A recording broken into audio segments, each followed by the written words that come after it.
The Greens. Chers collègues, j'avoue que j'aurais aimé que ce Parlement soit à la hauteur de la fierté des Tunisiens qui ont su abattre le dictateur Ben Ali. Chers collègues, le dictateur est tombé, mais la dictature, la structure de la dictature existe toujours en Tunisie. Et aujourd'hui, il faut faire très attention. Des gouvernements européens, la majorité de ce Parlement ont pendant des années soutenu la structure de la dictature et le dictateur tunisien. Encore la semaine dernière, la majorité des groupes refusaient un débat sur la Tunisie et refusaient une condamnation de Ben Ali. Ce qu'a fait la ministre des Affaires étrangères française, la ministre des Affaires étrangères, n'est que le dernier exemple de la complicité de l'Occident. Et pourquoi ? Pour la peur, parce qu'on avait peur de l'islamisme. On a raison d'avoir peur de la dictature, de l'islamisme. Mais quand on a vu ces jeunes, quand on a vu ces Tunisiens qui n'avaient rien d'islamiste, qui se battaient pour la liberté, et M. Sidi Bouzid, qui s'est immolé, c'est le Yann Palach de la Tunisie, et quand Yann Palach s'est immolé, tout ce Parlement était derrière lui. Nous ne sommes même pas capables d'être derrière Sidi Bouzid. Voilà la vérité de ce Parlement. Alors maintenant, il s'agit d'agir pour la Commission.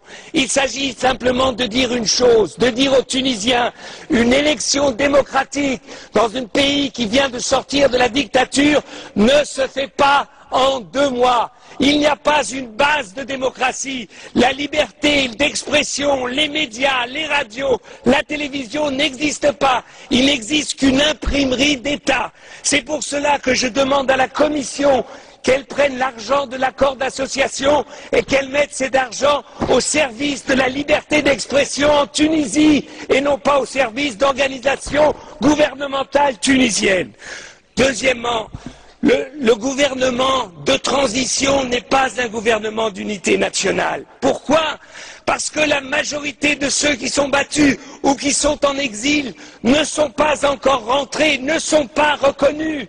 Donc il faudra du temps pour que des forces démocratiques, non pas des forces qui avaient été reconnues entre guillemets par Ben Ali, mais des forces réellement démocratiques puissent se développer. L'Union européenne doit démontrer que pour nous, ce qu'il se passe en Tunisie, c'est la clé de la compréhension et de l'espoir pour tous les pays arabes. Tous les pays arabes, tous les pays arabes, tous les pays arabes. Démocratie et islam veulent aller de pair. Et si nous sommes capables de soutenir la démocratie tunisienne en train de naître, eh ben nous verrons qu'en Égypte, en Jordanie, en Syrie et partout, le peuple et les peuples vont s'élever contre leurs dictateurs. Nous avons une responsabilité, nous tous ici, parce qu'enfin, des Tunisiens, donc une partie du monde arabe, nous montre que l'espoir de liberté qu'on a vu en 89 dans les pays de l'Est, ce même espoir est aujourd'hui en train de naître dans un pays comme la Tunisie, demain en Algérie, après-demain en Égypte ou en Jordanie. Donc, c'est pour ça que c'est inimaginable que ce Parlement, eh bien, reste assis, dit « Oh oui, peut-être, on ne sait pas. On ne savait pas en 89 ce qu'allait devenir la Pologne. On ne savait pas, avec Gorbatchev, ce qu'allait devenir la Russie. Si à chaque fois que les peuples demandent la liberté, on leur demande une assurance, qu'ils nous disent que c'est sûr que ça ira dans une direction, on ne soutiendra jamais la liberté. On ne la soutiendra jamais.